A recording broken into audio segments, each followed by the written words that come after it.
Vande Mataram students, I am Madhav from maths Madhav. चलिए maths की दुनिया में चलते हैं।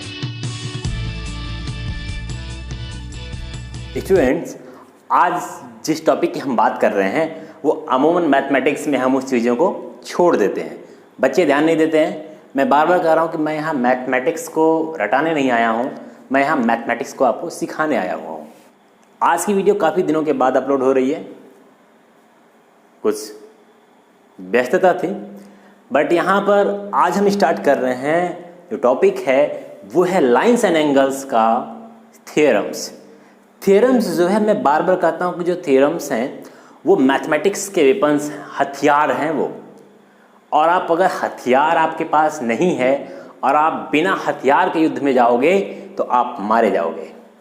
इसीलिए मैं कहता हूँ कि थ्योरम्स, जब भी आप ज्योमेट्री के पोर्शन में मैथमेटिक्स में एंट्री करते हो तो थ्योरम्स आपके पास होने चाहिए। थ्योरम्स की कमान रखो और इसको धड़ाधड़ मारो हर क्वेश्चन में, लेकिन थ्योरम्स आपको पता होना चाहिए।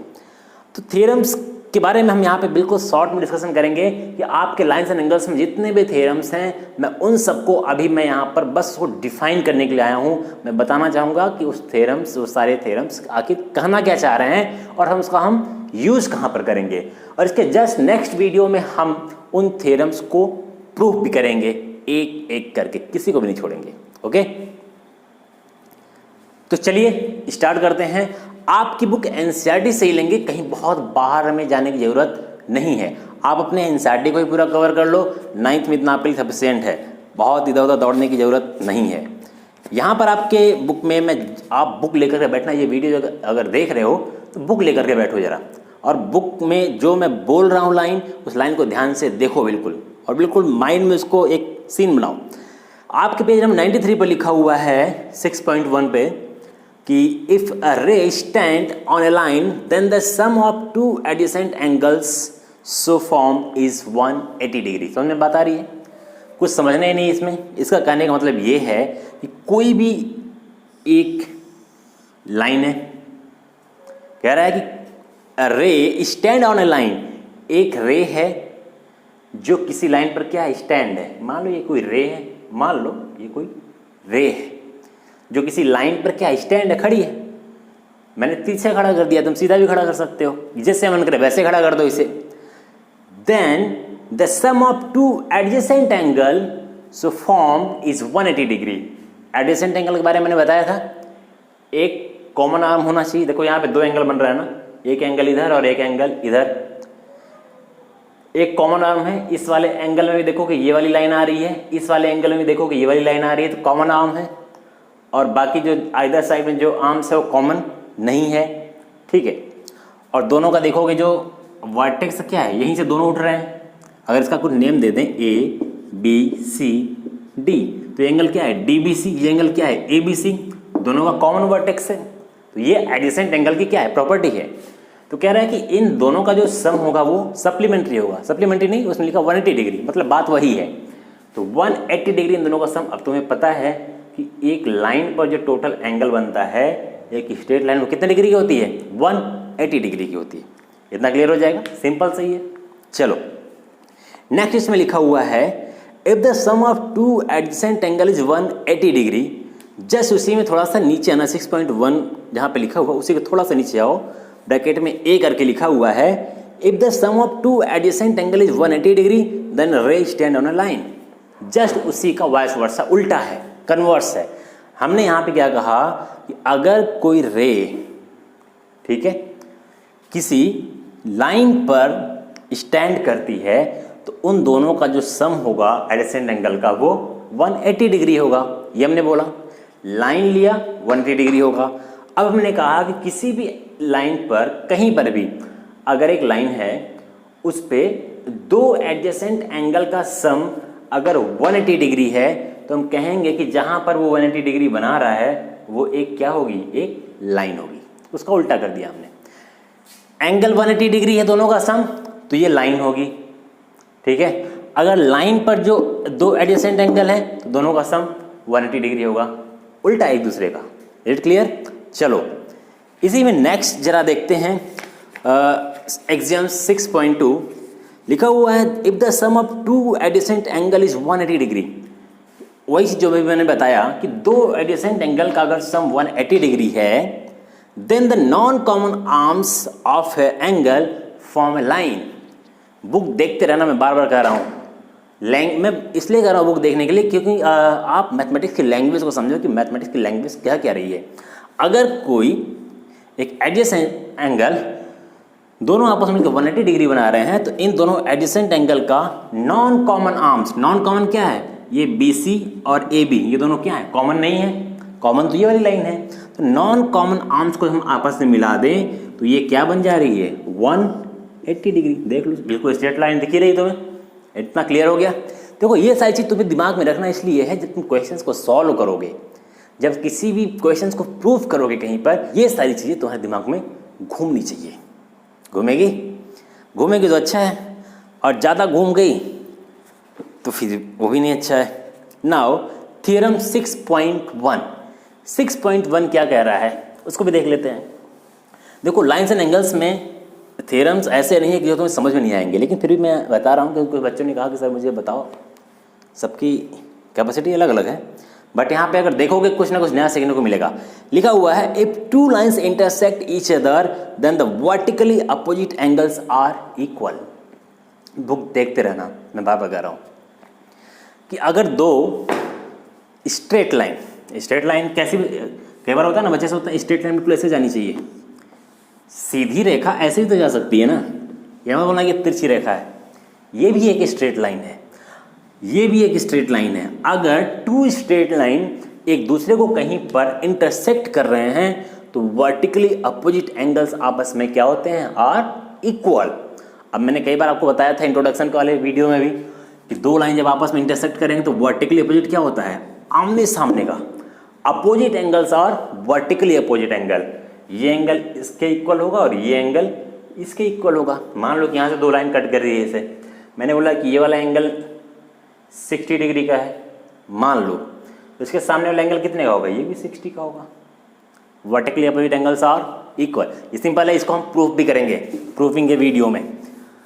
तो जहाँ भी लाइन आपको कहीं भी थ्योरम में कहीं भी क्वेश्चंस में प्रूफ कर रहे हो, कुछ भी सॉल्व कर रहे हो, अगर तुम्हें वर्टिकली अपोजिट एंगल कहीं पे दिख रहा है, लाइन इंटरसेक्ट करते हुए दिख रही है, तो वहाँ पर डायरेक्टली क्या लिखोगे, ये एंगल इसके इक्वल होगा। क्यों होगा, मैंने बार बार बताया कि जब भी कोई एंगल किसी के इक्वल तुम दिखा रहे हो तो ब्रैकेट में उसका रीजन भी लिखोगे कि इक्वल क्यों कर रहे हो तुम, क्या रीजन है, तो क्या लिखोगे, both are vertically opposite angles. Okay, now page number आ जाओ 99 पर।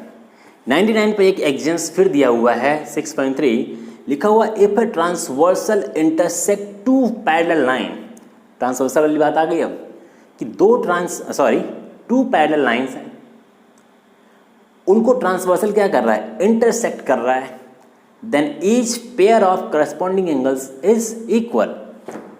अब ये सब मैंने आपको लास्ट वीडियो में बता रखा है कि जब भी कोई दो पैरेलल लाइन होगी, एकदम एग्जैक्ट याद रखना, लाइन कैसे होनी चाहिए, पैरेलल, और इसको कोई ट्रांसवर्सल क्या कर रहा है, इंटरसेक्ट कर रहा है, तो करस्पॉन्डिंग एंगल्स क्या होंगे, यहाँ पर इक्वल होंगे। इसको भी हम प्रूफ करेंगे। अब तुम्हें पता होना चाहिए करस्पॉन्डिंग एंगल्स कहाँ पर हैं इसके, इस एंगल का करस्पॉन्डिंग कौन होगा, ये होगा, मैंने बताया था ना वो छत के ऊपर ये करस्पॉन्डिंग होंगे। मतलब अगर ये एंगल x होगा तो ये भी एंगल x होगा, दोनों इक्वल होंगे, करस्पॉन्डिंग एंगल्स होंगे। ये इसके नीचे मान लो एंगल y है तो ये भी इसके नीचे क्या होगा, एंगल y होगा। करस्पॉन्डिंग हमेशा क्या होते हैं, ट्रांसवर्सल के सेम साइड में होते हैं, ट्रांसवर्सल के या तो इस सेम साइड में होंगे। इतना क्लियर है ना। छत के ऊपर कोई एंगल है तो दूसरे लाइन की छत के ऊपर वो होगा, छत के नीचे कोई एंगल है दूसरे लाइन की छत के नीचे ये होगा। इतना क्लियर है। जैसे मैं यहाँ पे एंगल का नाम लिख देता हूँ कि मान लो यहाँ पर 80 डिग्री हो तो ये वाला भी एंगल कितना होगा, 80 डिग्री होगा। कैसा एंगल है ये, करस्पॉन्डिंग है। ये वाला एंगल 100 डिग्री हो, छत के नीचे है तो छत के नीचे 100 डिग्री होगा। अब ये याद रखना है कि ट्रांसवर्सल के एक साइड में होना चाहिए, ये नहीं कि इधर छत के नीचे चले गए। बॉर्डर क्रॉस नहीं करना है तुमको। इधर आ जाओ, इधर भी छत के ऊपर क्या होगा, इधर देखो, अब तुम खुद ही समझ सकते हो, ये दो लाइनें कट कर रही हैं तो ये वाला एंगल इसके सामने है, ये भी 100 डिग्री हो जाएगा। ये दोनों कैसे एंगल आपस में, क्या कहोगे, वर्टिकली अपोजिट एंगल है। अब ये भी देख लो जरा, तुम्हारा जो प्रॉपर्टी है क्लियर कैसे हो रही है। ये पूरी पूरी एक लाइन है और लाइन कितने डिग्री की होती है, 180 डिग्री की। ये 100, ये 80 हो गया ना, 180। क्लियर हो गया। ये अगर छत के ऊपर 100 है तो ये भी छत के ऊपर क्या होगा, 100 होगा। देखो ये भी एक लाइन है, 180 ये भी हो गया। अगर यहाँ पर 80 है तो इधर कितना होगा, ये भी 80 होगा, वर्टिकली अपोजिट एंगल। अब इधर बताओ कितना होगा, इधर दो तरीके से निकाल सकते हो। यहाँ पर 80 है तो यहाँ भी 80 होगा, क्यों, वर्टिकली अपोजिट एंगल। यहाँ पर 80 है तो यहाँ भी 80 होगा, क्यों, अगर ये रिलेशन लोगे, ये भी छत के नीचे, ये भी छत के नीचे, सेम साइड में है दोनों, इसका मतलब कैसा एंगल हो गया, करस्पॉन्डिंग एंगल हो गया। इतना क्लियर है कि दो पैरेलल लाइन है, अगर कुछ ट्रांसवर्सल कट कर रहा है, इंटरसेक्ट कर रहा है, तो करस्पॉन्डिंग एंगल्स क्या होते हैं, इक्वल होते हैं। इसी का जस्ट हम थोड़ा उल्टा कर दें, अगर दो पैरेलल लाइन है, ट्रांसवर्सल कट कर रहा है, तो करस्पॉन्डिंग एंगल इक्वल है। मतलब हमने कहा कि पैरेलल लाइन है तो करस्पॉन्डिंग एंगल क्या होंगे, इक्वल होगा। अब इसी को उल्टा कर दो, अगर करस्पॉन्डिंग एंगल इक्वल है तो लाइन कैसी होगी, पैरेलल होगी।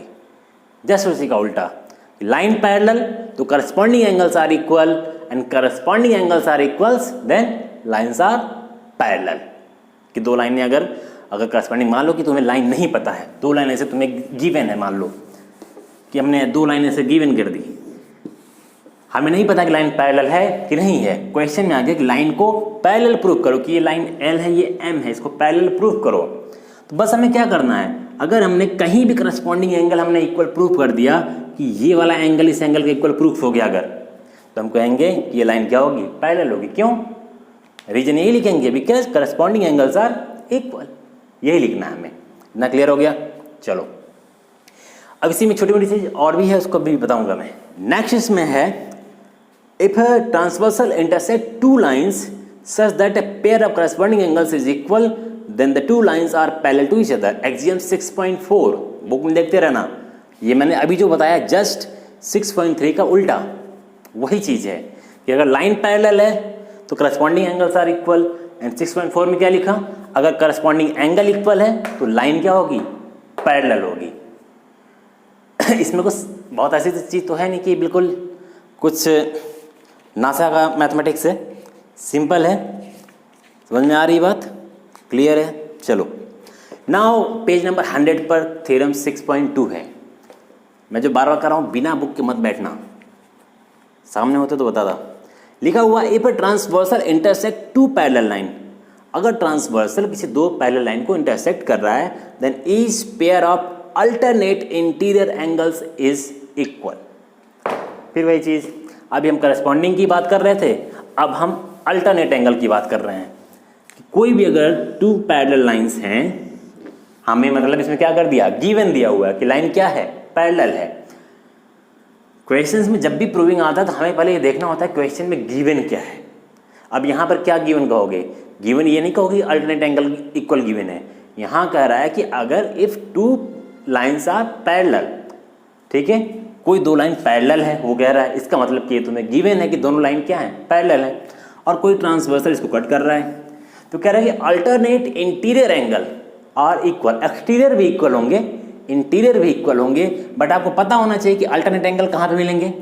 अगर ये वाला एंगल है तो इसका अल्टरनेट किधर होगा, बॉर्डर के पास, पार करेंगे हम, बिकॉज करस्पॉन्डिंग में बॉर्डर के सेम साइड में, छत के ऊपर, छत के ऊपर, छत के नीचे, छत के नीचे। बट करस्पॉन्डिंग में, सॉरी, अल्टरनेट में हम क्या करते हैं, एक इधर होगा तो दूसरा बॉर्डर क्रॉस करके उसके जस्ट अपोजिट चला जाएगा, ठीक है, एक इधर होगा तो एक इधर हो जाएगा। आप देखो कि यहाँ पे कुछ जेड जैसा शेप बन रहा है, देखो यहाँ पर ऐसे है, ये दिख रहा है, ये वाली लाइन, फिर ऐसे यहाँ पर, फिर ऐसे इधर कुछ जेड जैसा दिख रहा है कुछ, ठीक है। तो हमेशा करस्पॉन्डिंग एंगल्स हमेशा जेड जैसे, जेड के फॉर्म में होगा, जेड के फॉर्म में। अभी भी देखो ये भी जेड टाइप का, ऐसे गया, ऐसे आया, ऐसे आया, जेड के फॉर्म में, थोड़ा तिरछा जेड है लेकिन जेड है, ठीक है। जैसे जेड बन रहा है ये एंगल इसके equal, this is alternate angle. तो अल्टरनेट एंगल, अगर दो लाइन पैरेलल है, ट्रांसवर्सल इसको कट कर रहा है, तो अल्टरनेट एंगल आपस में क्या होंगे, इक्वल होंगे। जस्ट इसी का उल्टा करो, उल्टा कैसे करोगे? पैरेलल लाइन है, ट्रांसवर्सल कट कर रहा है, तो अल्टरनेट एंगल्स आर इक्वल, ये इसके इक्वल, ये इसके इक्वल। बाहरी एंगल भी देख लो, ये वाला एंगल इधर वाले के इक्वल, ये वाला एंगल इधर वाले के इक्वल। ये सब चीज़ें अगर क्लियर ना समझ में आ रहा हो, जस्ट इसका पिछला वीडियो देखो, लाइन्स एंड एंगल्स का पार्ट 2, उसमें मैंने इसको डिटेल में समझाया है। तो अगर अल्टरनेट एंगल्स लाइन पैरेलल है तो अल्टरनेट एंगल इक्वल है, लाइन अगर पैरेलल है, ठीक है, तो अल्टरनेट एंगल क्या होंगे? इक्वल होंगे। ये तो कहा जा रहा है। अब इसी का उल्टा कर दो, एक अगला थ्योरम बन जाएगा कि अगर अल्टरनेट एंगल कहीं पर इक्वल है तो लाइन क्या होगी? पैरेलल होगी। तो दो चीज़ समझ में आई आपको बात कि लाइन को हम कब कब पैरेलल कह सकते हैं? या तो करस्पॉन्डिंग एंगल इक्वल कहीं मिल जाए, तुम्हें एक एंगल भी इक्वल मिल गया कहीं पर ना, तो भी तो ये नहीं सारा एंगल खोजने लग जाओ। एक एंगल भी कहीं अल्टरनेट इक्वल मिला तो बाकी सब तो इक्वल मिल ही जाएंगे तुम्हें। कोई करस्पॉन्डिंग एंगल इक्वल मिल जाए तो लाइन पैरेलल होगी, कोई अल्टरनेट एंगल इक्वल मिल जाए तो लाइन पैरेलल होगी। कहीं भी लाइन पैरेलल प्रूफ करने के लिए आ जाए तो ये दो चीज़ तुम्हें खोजना जरूरी है। आगे बढ़े, चलो।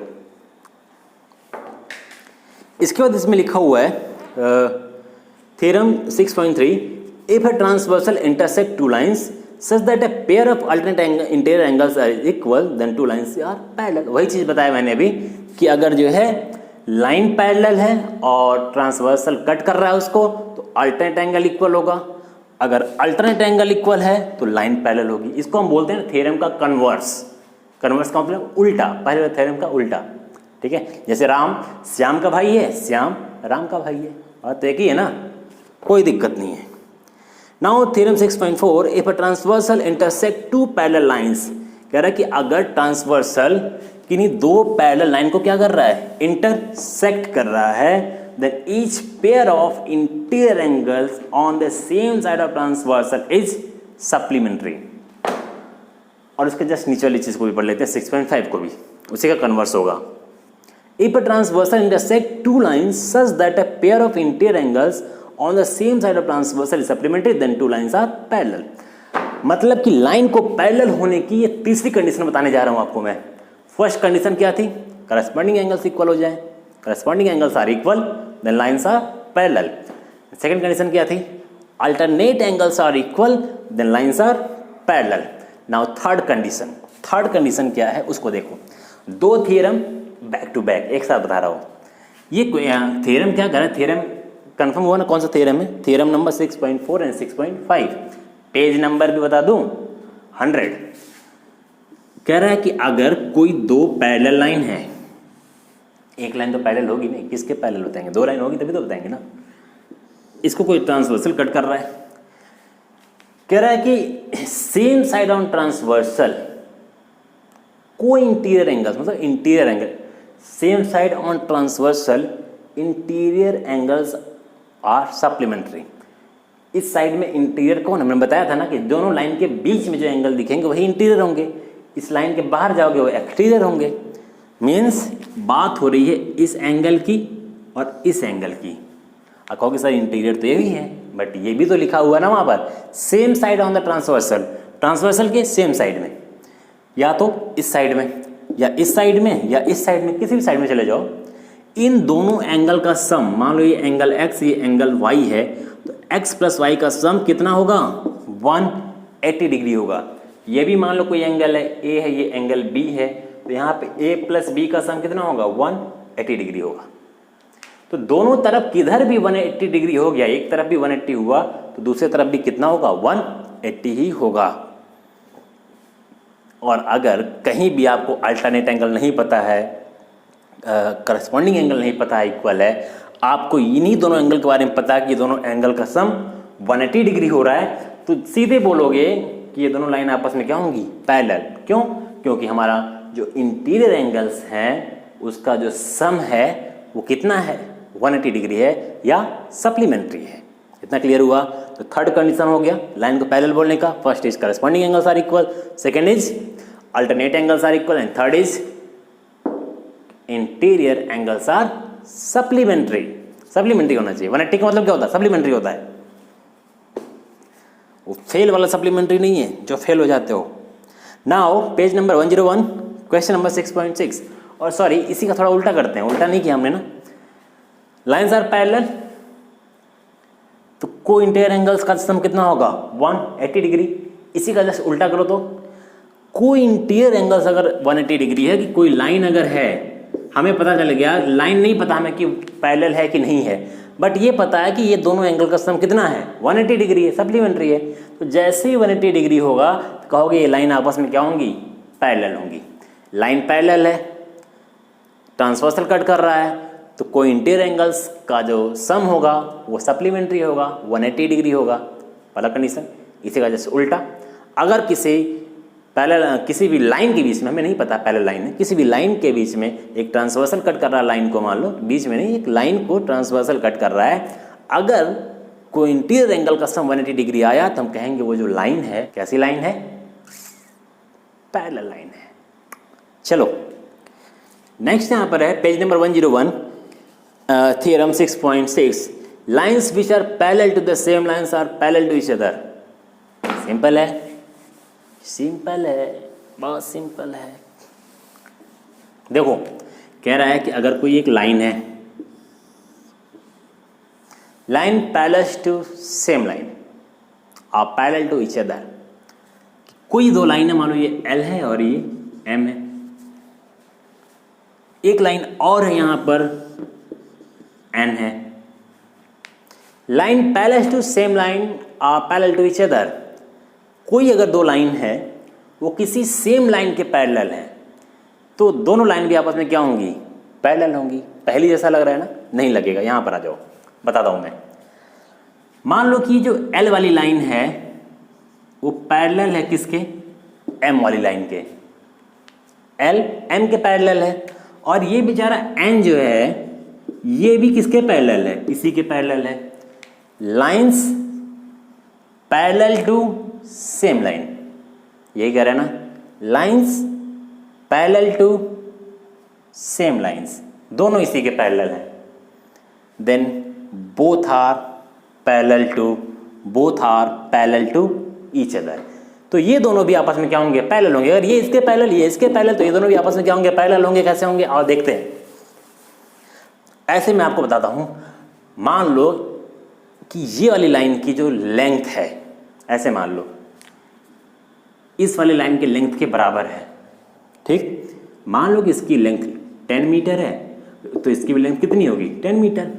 ये तो कह रहा हूं मैं, L की लेंथ M के बराबर है, L इक्वल्स टू M है, L 10 है तो ये भी 10 होगा। क्लियर। मैंने कहा N भी M के इक्वल है, N is equals to M, यही तो कह रहे हैं हम। M कितना है, 10 है, तो ये भी कितना होगा, 10 होगा। अब जरा देख लो तुरंत, ये भी 10, ये भी 10, ये भी 10, ये इसके इक्वल, ये इसके इक्वल, तो ये दोनों भी आपस में इक्वल दिख रहे हैं कि नहीं दिख रहे हैं, दिख रहे हैं ना।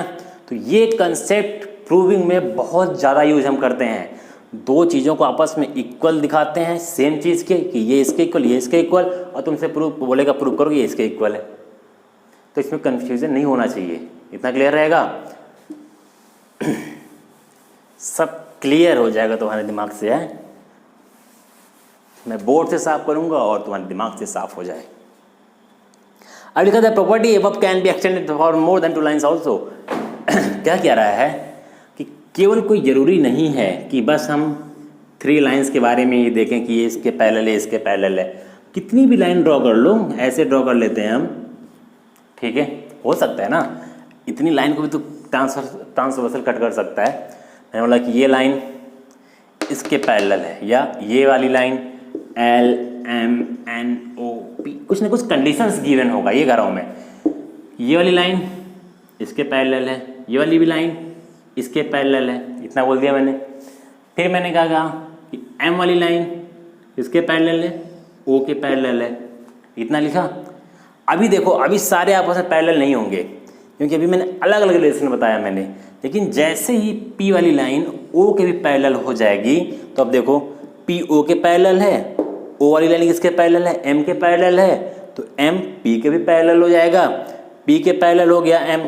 अगर M P के पैरेलल है तो तुम यहाँ देखो P N के पैरेलल है ना। और एन एल के पैरेलल है तो ये भी इसके पैरेलल हो जाएगा। कन्फ्यूजन से लग रहा है ना थोड़ा, तो कन्फ्यूज मत हो, इसको जरा अपनी कॉपी पे खुद बना करके देखो, ठीक है। नाउ पेज नंबर 102 पर आ जाओ। लिखा हुआ if a transversal intersect two lines such that the bisectors of a pair of corresponding angles are parallel then two lines are parallel. नहीं समझ आया होगा, चलो अभी मैं बता देता हूँ इसके बारे में, और नहीं इसमें कुछ भी। और इसमें चलो इसको पहले बता दो, इसको बताता हूँ मैं। ये कह रहा है कि अगर कोई भी टू लाइंस पैरेलल हैं, दो लाइन क्या है आपस में पैरेलल, ये मैं बता दूँ ये थ्योरम नहीं है तुम्हारा, मतलब थ्योरम भी है बट तुम्हारे बुक में क्वेश्चंस करके दिया हुआ है। क्वेश्चन पेज नंबर 102 पर एग्जाम्पल 5 है, उसमें लिखा हुआ then prove that the two lines are parallel.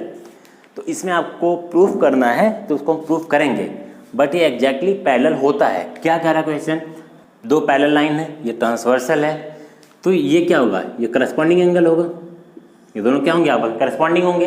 तो कह रहा है कि करस्पॉन्डिंग एंगल्स का जो बाइसेक्टर होगा वो आपस में पैरेलल होंगे। बाइसेक्टर का मतलब क्या होगा, यहाँ से एक लाइन ऐसे ड्रॉ कर दो, इस एंगल को क्या कर दिया बाइसेक्ट दो इक्वल पार्ट में, यहाँ से इसको ऐसे ड्रॉ कर दो, इक्वल पार्ट में डिवाइड हो गया। तो ये कहना चाह रहा है कि ये वाली लाइन और ये वाली लाइन जो बाइसेक्टर लाइन है ये दोनों भी आपस में क्या होंगे पैरेलल होंगे। कहीं से भी ड्रॉ कर दो, जैसे इधर ड्रॉ कर दो, ये छत के ऊपर, ये छत के ऊपर, तो इसका बाइसेक्टर और इसका बाइसेक्टर, ये दोनों लाइनें भी आपस में क्या होंगी, देखो ऐसे बढ़ा दिया जाए तो पैरेलल होंगी आपस में। तो करस्पॉन्डिंग के केस में ये हो गया। चलो इसको जरा अल्टरनेट के केस में देखते हैं क्या, अल्टरनेट एंगल भी की लाइन जो बाइसेक्ट कर रही है वो भी इक्वल होगी। तो देखो यहाँ पे जरा, ये एंगल इसके इक्वल होगा, यही अल्टरनेट होता है, इसका बाइसेक्टर और इसका बाइसेक्टर, तो ये भी दोनों आपस में क्या हो गए पैरेलल होंगे। वो करस्पॉन्डिंग एंगल हो या अल्टरनेट एंगल का बाइसेक्टर, हमेशा आपस में क्या होगा बाइसेक्टिंग वाली लाइन पैरेलल होंगी। कभी बोल दे कि इन दोनों लाइन को पैरेलल प्रूफ करो, सिंपल सा तुम थ्योरम लिख सकते हो कि एंगल बाइसेक्टर ऑफ कौन सा एंगल, अल्टरनेट एंगल और पैरेलल, वो दोनों आपस में क्या होंगे पैरेलल होंगे। और इसको हम प्रूफ भी करेंगे कई जगहों पर। चलो ठीक है, अब इसमें लास्ट में तुम्हें एक चीज़ दिया हुआ है जो the sum of the angles of a triangle is 180 degree. ये तो तुम्हें पता ही होगा कि ट्रायंगल के तीनों एंगल का सम कितना होता है 180 डिग्री। और एक कई बार एग्जाम में तुम्हें पूछता भी है क्वेश्चन प्रूफ करने के लिए, तो तुम्हें प्रूफ करना आना चाहिए। अब इसमें सबसे लास्ट जो थ्योरम है और वेरी इंपॉर्टेंट थ्योरम, वो यहाँ पर आपके स्क्रीन पर है। If a side of A triangle is produced, किसी भी ट्रायंगल का कोई भी साइड, तीन ही साइड होते हैं, कोई भी साइड हम क्या करें प्रोड्यूस कर दें, then the exterior angle is form is equal to the sum of two interior angles. समझ में कुछ बात आई, नहीं बात आई? आओ देख लेते हैं। क्वेश्चन थ्योरम ये कह रहा है कि कोई भी मान लो एक ट्रायंगल है, ये क्या है ट्रायंगल है, थ्री साइड है इसके, इसका कुछ नेम दे देते हैं ए बी सी। कह रहा है कि इसका कोई भी साइड हम क्या करें प्रोड्यूस कर दें आगे की तरफ। प्रोड्यूस करने मतलब क्या हुआ आगे की तरफ, जैसे ये सी वाला साइड है इसको यहाँ प्रोड्यूस कर दें तो एक एंगल बन गया, बी वाले साइड को इधर प्रोड्यूस कर दें ये भी एंगल बन गया, इसको हम आगे प्रोड्यूस कर दें यहाँ एंगल बन गया। और भी तरीके प्रोड्यूस करने के, हम इस ए वाली लाइन को भी तो प्रोड्यूस कर सकते हैं नीचे की तरफ, ये भी हो सकता है। कहना क्या चाहता है कि जो एक्सटीरियर एंगल होता है, मान लो ये एक्सटीरियर एंगल है, बाहर का एंगल, कैसा एंगल है एक्सटीरियर एंगल है। एक्सटीरियर एंगल जो होता है वो जस्ट अपने अपोजिट साइड वाले दोनों एंगल के। अब इसका अपोजिट साइड कौन होगा, इसको भी हटाता हूँ मैं, ठीक है, इसको भी हटाओ नहीं तो कंफ्यूज जाओगे। ये एक एक्सटीरियर एंगल है, ये एक ट्रायंगल है, इस एंगल का जो अपोजिट एंगल होगा, अपोजिट का मतलब क्या होगा, इसका अपोजिट यहाँ कहीं तो एंगल नहीं ना है नीचे ऊपर, इसी में खोजोगे इसका अपोजिट एंगल कहीं पर, तो ये तो इसका अपोजिट नहीं होगा, इसके जस्ट अपोजिट साइड में, ठीक है। क्या लिखा हुआ, if side of a triangle is produced then the exterior angle is so form is equal to the sum of two interior opposite angles. इसका अपोजिट जस्ट यहाँ देखना सामने की तरफ, ये एंगल यहाँ है, इसका अपोजिट ये वाला साइड है, तो ये वाला एंगल और ये वाला एंगल, इन दोनों का जो सम होगा वो इस वाले एंगल का क्या होगा इक्वल होगा। जैसे मान लो ये 60 डिग्री हो, ये भी 60 डिग्री हो, ये कितने डिग्री का होगा, ये 120 डिग्री के होगा। मतलब कि इस एंगल का सम इन दोनों, मतलब कि इस ये वाला जो एंगल होगा एक्सटीरियर, वो अपने जस्ट अपोजिट साइड वाले एंगल्स के सम के इक्वल होगा। सेम ऐसे ही इसको हटा देते हैं, अभी कहीं एक्सटीरियर और बढ़ाते हैं। मान लो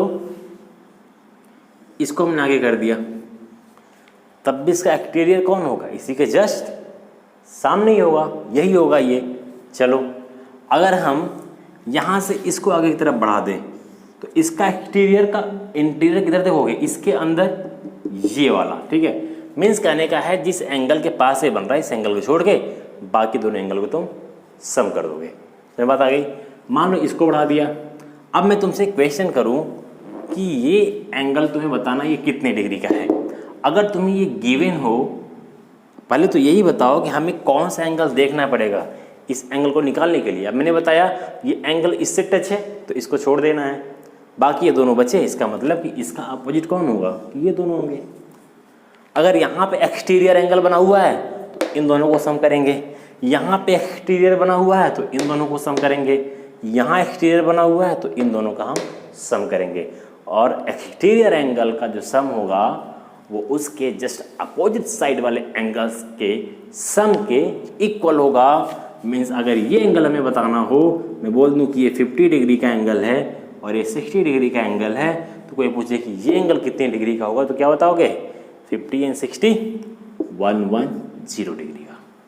इट क्लियर। और इसमें सारे थ्योरम्स और यहाँ पर हो गए समाप्त, खत्म हो गए, द एंड हो गया। थ्योरम्स को हम प्रूफ करना भी जानेंगे कि थ्योरम्स को हम कैसे प्रूफ करें, और आगे भी जितने भी चैप्टर्स आपके ज्योमेट्री के हैं उन थ्योरम्स का प्रूफ करना तो बाद में सीखो, लेकिन पहले उस थ्योरम्स का मतलब जरूर समझ जाओ कि इन थ्योरम्स को हम कहीं अप्लाई कर सकते हैं कि नहीं कर सकते। होता क्या है, बच्चों को थ्योरम्स के बारे में पता ही नहीं है कि इस थ्योरम्स कहना क्या चाह रहा है और इन थ्योरम्स का हम यूज कहाँ पर करेंगे। तो आई होप कि आप सभी को थ्योरम्स तो कम से कम लाइन्स एंड एंगल से क्लियर हो गए होंगे कि हम इन थ्योरम्स को कहाँ पर हम यूज करते हैं। और एक थ्योरम और भी है, आपकी बुक में नहीं है, आर.डी. शर्मा में कई बार दिख जाता है और आपको पता भी होगा कि कोई भी इस तरीके से मान लो लाइन है तो कहता है किसी एक पॉइंट के आसपास के जितने एंगल हैं उनका सम 180 डिग्री होता है। मतलब ये सारे एंगल का सम 180 डिग्री का होगा। तो इसको भी इम्प्रूव करेंगे। तो मैंने बताया था आपको, एक सर्कल जो होता है वो क्या होता है, एक कंप्लीट एंगल होता है और कंप्लीट एंगल का सम 360 डिग्री होता है। क्लियर।